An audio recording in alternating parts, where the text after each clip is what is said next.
रामाय रामभद्राय रामचन्द्राय वेधसे रघुनाथाय नाथाय सीतायाः पतये नमः।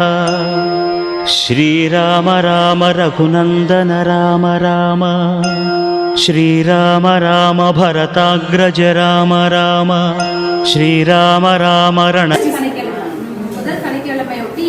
ராமருக்கு வந்து இன்னைக்கு பூஜை அபிஷேகம் பண்ணாங்க.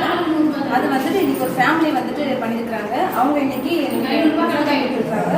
பாருங்க, சுண்டல், சக்கரை பொங்கல், தயிர், பஞ்சாமிர்தம் அது எல்லாத்தையும் போட்டு எங்களுக்கு நல்லா ஃபுல்லாக எல்லாருக்கும் வந்தவங்க எல்லாருக்குமே சிறப்பாக பூஜைகள்லாம் பண்ணிட்டு பிரசாதம்லாம் கொடுத்துருக்காங்க. திண்டிவனம் ஜக்காம்பேட்டை கிராமத்தில் இருக்கு ராமர் கோயில். உங்களுக்கு நேரம் கிடைக்கும் போது இதை ஒரு தடவை விசிட் பண்ணி பண்ணுங்க. நீங்கள் நினச்சதெல்லாம்